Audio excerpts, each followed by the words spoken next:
ఓం శాంతి. శివపరమాత్మ మహావాక్యాలు. హృదయమోహన్ దీదీకి బ్రహ్మలోని మరొక నిగూఢ రహస్యం అనేది సాక్షాత్కారం అయ్యింది. సూక్ష్మవుతాను స్పష్టంగా. మరి ఏ విధంగా అయింది ఏంటి అనేది ఇప్పుడు తెలుసుకుందాం.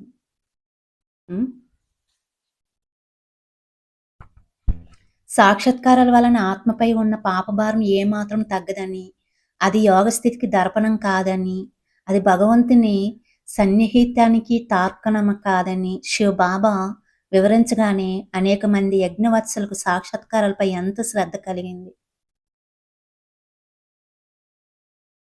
వర్తమానంలో కానీ గతంలో కానీ సమస్త ప్రశాసకులుగా వ్యవహరించిన వారెవరూ సందేశపుత్రికల పాత్రను వహించలేదు. కానీ కొత్త సమాచారాన్ని ఇవ్వాలనుకున్న కొన్ని సందర్భాలలో మాటల కన్నా ఎక్కువగా దృశ్యాల ద్వారా సమాచారం స్పష్టంగా అర్థం చేయించాల్సిన సందర్భాలలో సందేశీ పుత్రికల సహాయాన్ని తీసుకునేవారు.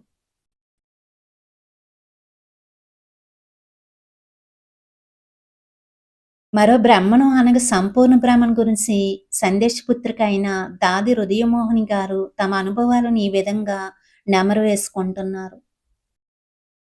బ్రహ్మలోని మరో నిగూఢ రహస్యం ఈమెకి సూక్ష్మతనులు స్పష్టంగా అనుభవాలయ్యాయి.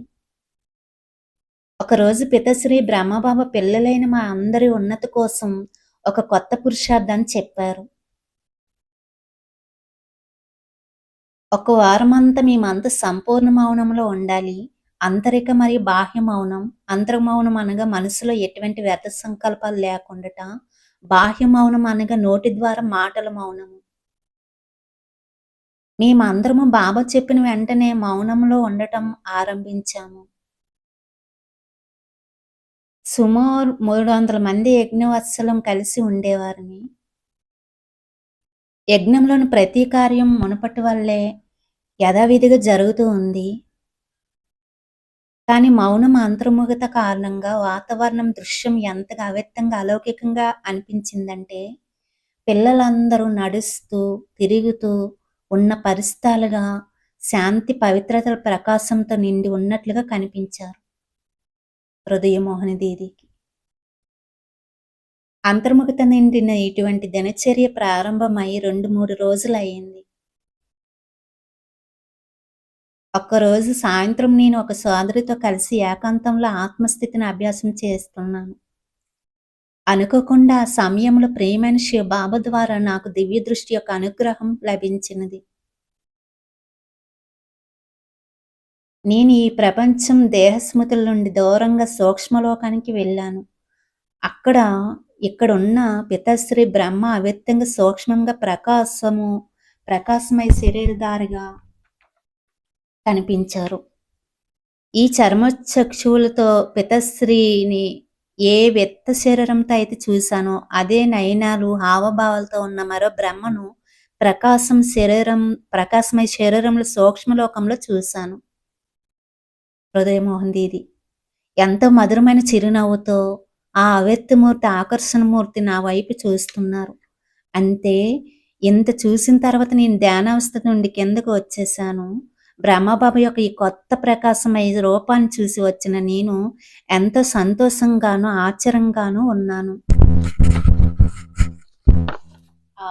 ఆ అనుభవం జరిగిన కొద్ది క్షణాల్లో సంతోషం. ఎందుకంటే ఇప్పటి వరకు సందేశ పుత్రికలందరికీ దివ్య దృష్టిలో శ్రీకృష్ణుడు, సీతారాములు, లక్ష్మీనారాయణులు వంటి దేవీదేవతల సాక్షాత్కారాలు మాత్రమే జరిగాయి.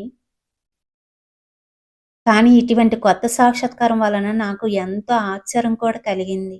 ఎందుకంటే ఇక్కడ ప్రత్యక్షంగా సాకార రూపంలో పితశ్రీ బ్రహ్మ విరాజమానమై ఉండగా సూక్ష్మ రూపంలో మరో బ్రహ్మను చూపించడంలోనే రహస్యం ఏమిటి అని హృదయమోహన్ గారు ఆలోచనలో పడ్డారనమాట.